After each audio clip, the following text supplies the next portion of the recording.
Hello, dear friends and students. I welcome you to this digital learning platform of Department of Collegiate Education, Karnataka LMS. Today, in this video, let us take up the discussion of William Shakespeare's play As You Like It, the analysis of the Act 1 of the play. So far, we have seen the basic plot of the play. So, before entering the discussion of Act 1, let us recapitulate the story of Act 1.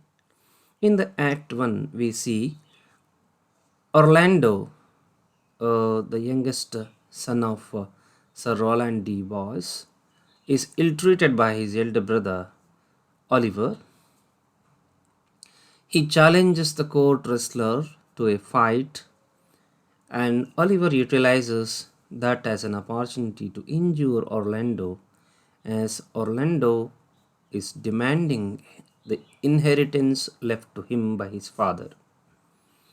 On the other hand, we have the story of Duke Frederick, who had overthrown Duke Senior recently and uh, gained power, but he allowed Duke Senior's daughter Rosalind to stay with his daughter Celia because both of them are friends, as we come to know.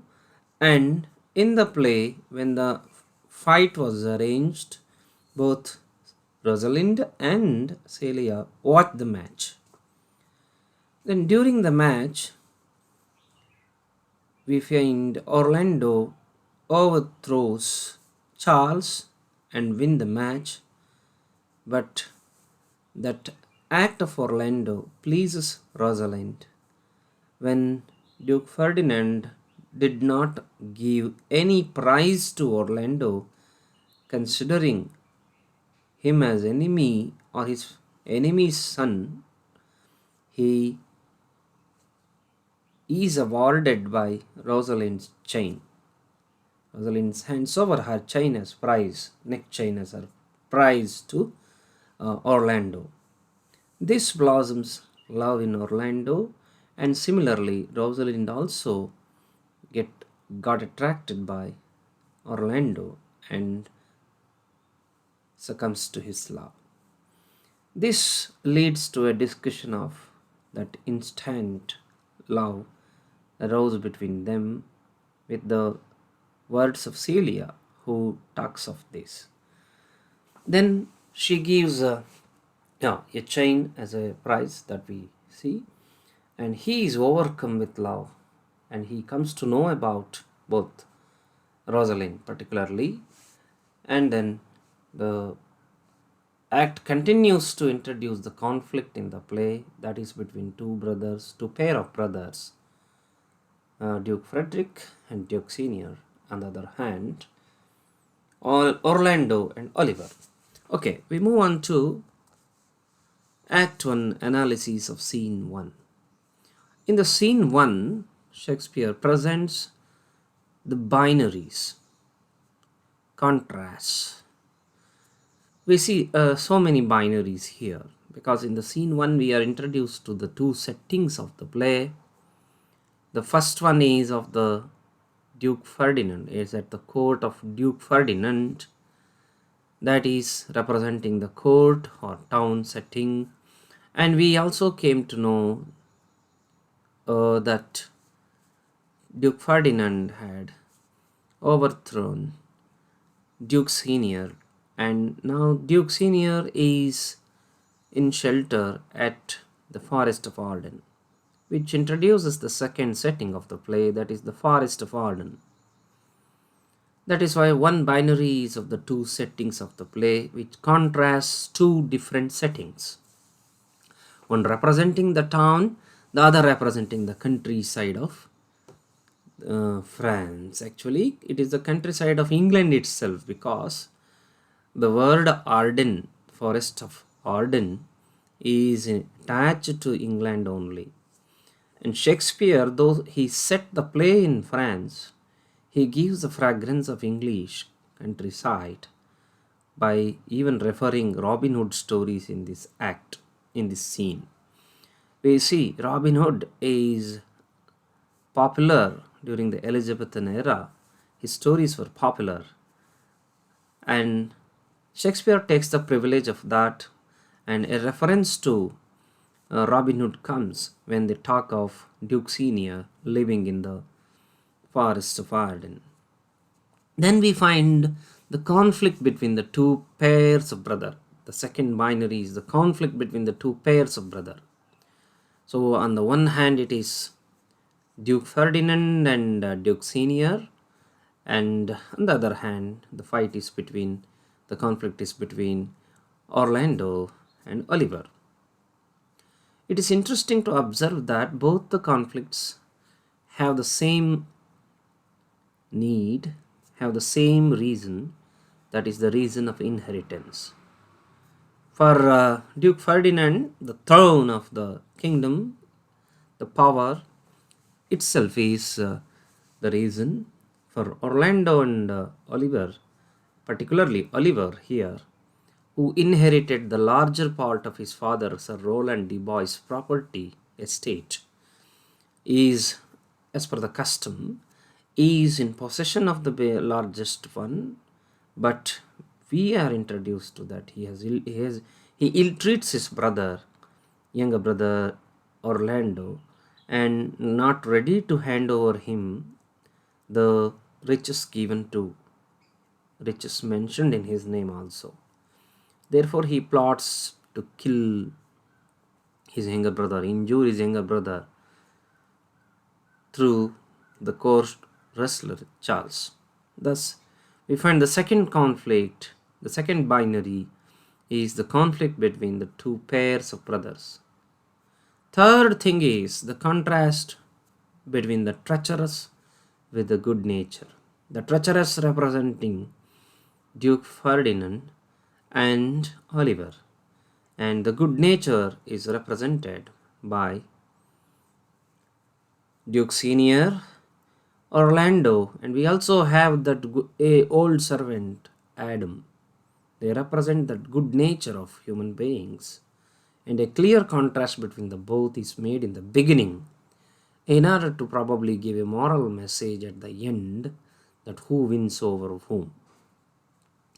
And another important thing is a comparison is brought between fair and foul acts of life.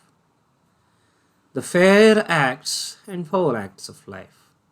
The foul acts are introduced in the beginning. For example, the dethroning of or usurping the throne by Duke Ferdinand is an example.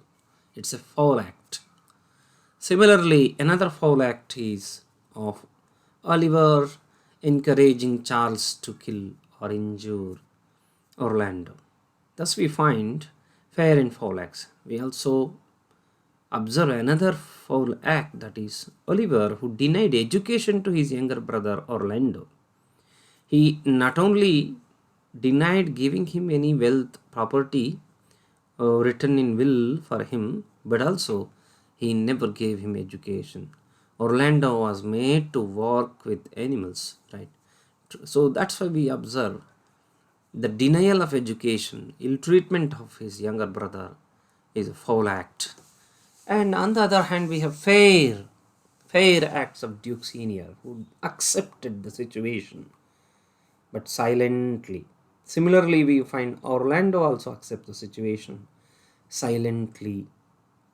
At the end, after the fight, he does not protest the Duke's decision of not giving anything to him, Duke Ferdinand's decision. So here also Shakespeare hints that silence has something to say, or it has more than what one expects to say. Because the silence of Duke Senior, silence of Orlando is a kind of a hint or a clue that they would come back with right response. Thus, the first act, first scene 1, focuses on the city life versus the country life to a larger extent, and presents all these binaries, and contrasting them, it makes the readers, the spectators, to judge them, placing them on a fulcrum, right? So that's how the scene 1 is important. And the most important aspect in the scene 1 is it sets foreground to the whole play. The entire setting, the conflict is introduced here itself, because a play always has a conflict, and the conflict becomes complicated, and the resolution of the conflict leads to denouement or happy ending. Thus a play progresses. This play here introduces the conflict in the scene 1, and it sets foreground to the whole journey of the play. Yes, when we move on to the next scene, the second scene presents the theme of pure and innocent love. Because here in the scene 2, we find love in the form of friendship between Rosalind and Celia. Again, romantic love between Orlando and Rosalind. There are two types of love, therefore: love of friendship between Rosalind and Celia, and romantic love between Rosalind and Orlando. This also introduces the discussion of the merits of love, because it is the love that blossomed between Rosalind and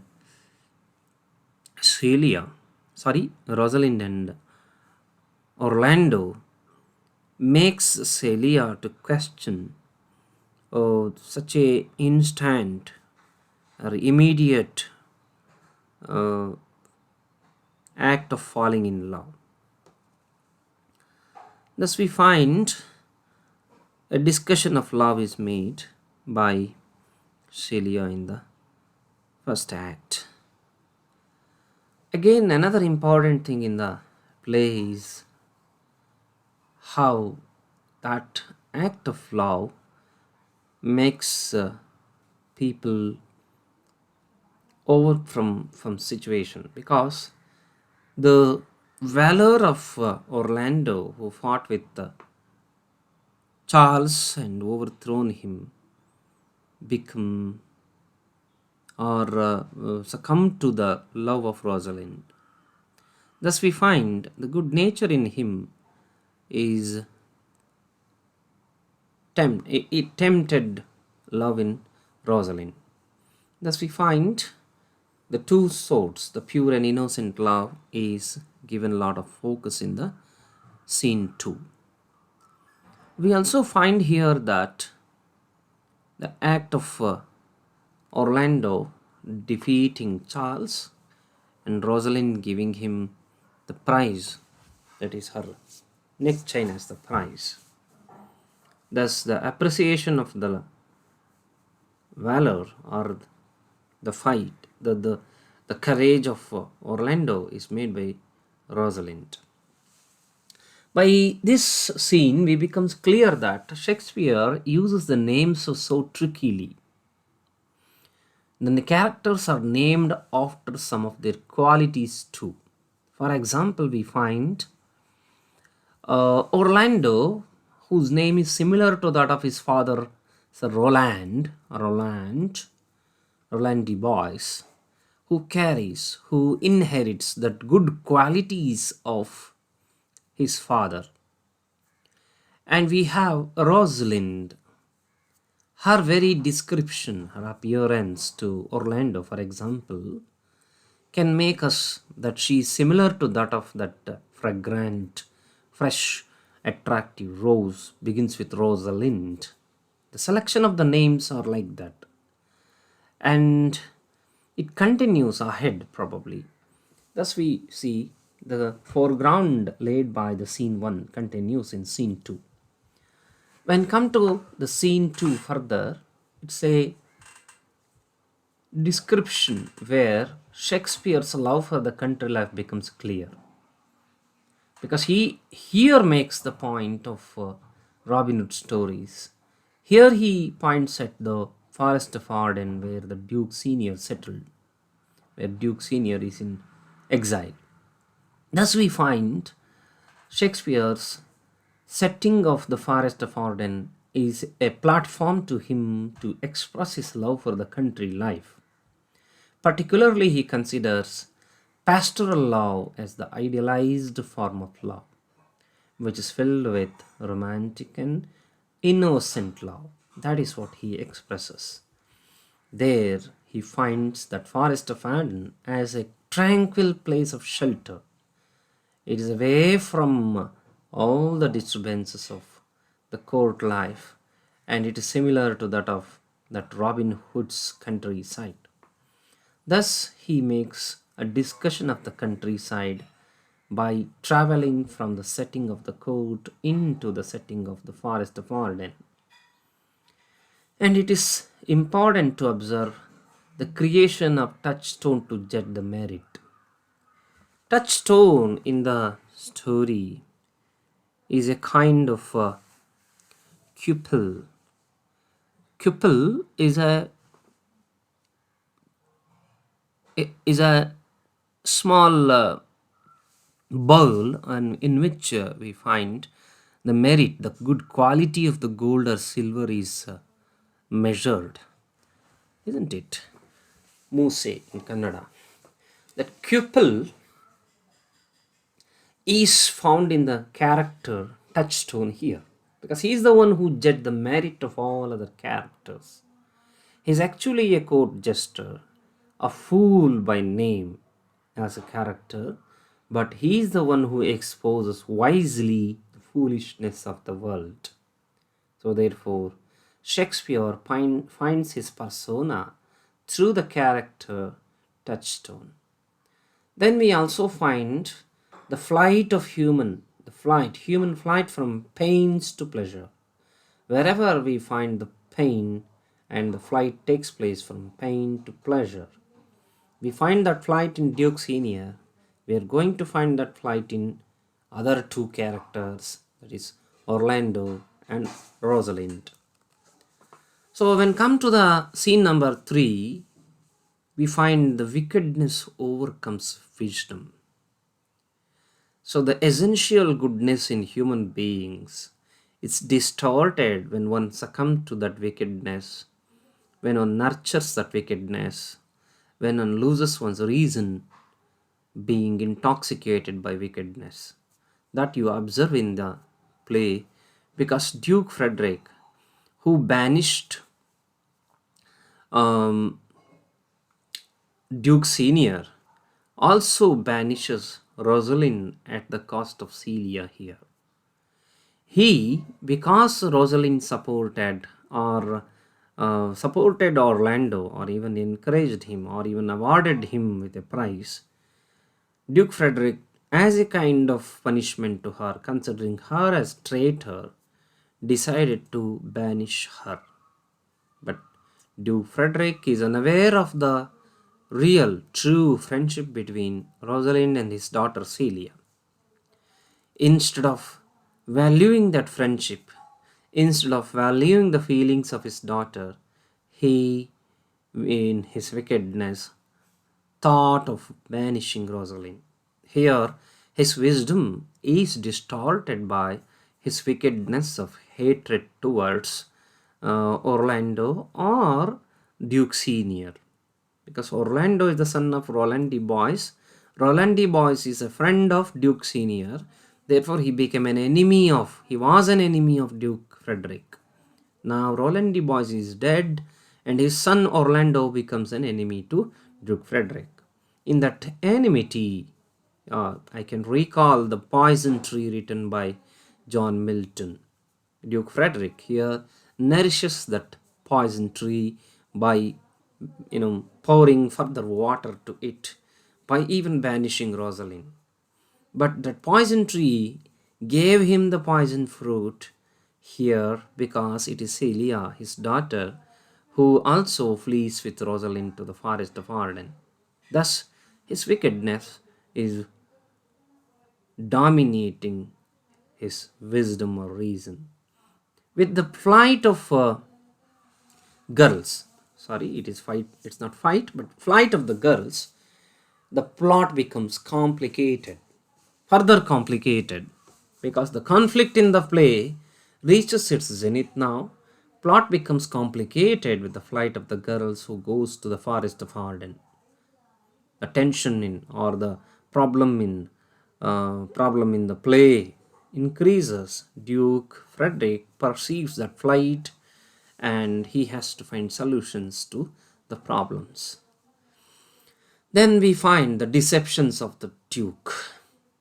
The deceptions of Duke Frederick, yielded him properly here itself. But his deceptions are to be further rewarded later. And we also observe another interesting thing, that is the disguising of the girls. The girls, that is Rosalind and Celia, disguise themselves as Ganymede and Eliana, respectively. Rosalind becomes Ganymede. The word Ganymede is from mythological story where Ganymede got attracted to a male. It was a love between two males. When we go back to the story from the Greek background, she chooses that name Ganymede to her character. Shakespeare chooses that name, and she becomes Ganymede attired as male. And we have Aliana, that is Celia becomes Aliana, alienated, right? The word alienated, keeping oneself away from somebody, keeping away from this wickedness, is an example of Celia's name. Thus, we find both the girls attired in male dress. I'm sorry, Eliana is not in male dress. She is in female dress. Eliana as the shepherd dress, supporting, helping Ganymede. It is interesting to observe the role of Ganymede by Rosalind, where before her life as Rosalind, she was not allowed to express her freedom. She was restricted within the four walls. Whereas when she becomes Ganymede, she gets liberated. She can travel across, travel outside. She goes to the forest of Arden, settles independently, and she leads a life standing, relying on her own. What do you observe here? That the freedom in life awakens once she gets transformed from the role of a woman to a role of a man. Thus, Shakespeare probably presents that change in the attitude towards the two sexes in the society.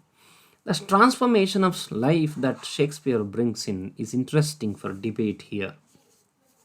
How women were restricted and men were allowed to live as per their choice. Because once she stepped into the role of Ganymede, she has all permissions. She has even her own choice of her life mate, all these things. Therefore, we find the change in the perception. And as I already told you, Touchstone, who accompanies these two, that is Ganymede and Eliana, Rosalind and Celia, uh, is brought as an accompaniment, a friend to travel with them, a company to travel with them, is to continue Shakespeare's persona through him. Touchstone uh, is the critique of his words are critique of society. That critique of society is by Shakespeare himself. We find he experiences freedom there to criticize, because he's a fool, right? And the position of a fool is a privilege for him to express his criticism. And we also find in the forest of Arden the tranquility at its best. The locality of forest introduces the peaceful countryside of France here, but it is actually the countryside of England itself. Thus, the scene 3 and act 1 gives us further development towards the Shakespeare's theme of presenting a binary or contrast between the country and the town, between the good and bad nature of human beings. Anyhow, thus we find in the play a very well structured setting, and in the act 1 we Definitely, we are introduced to the mastery and the comic genius of Shakespeare. The happenings in the Act 1 set the required groundwork for the effective fulfillment of the themes in the play, because it set the whole story so effectively that it evokes curiosity among the reader. Thank you for watching. See you in the next video.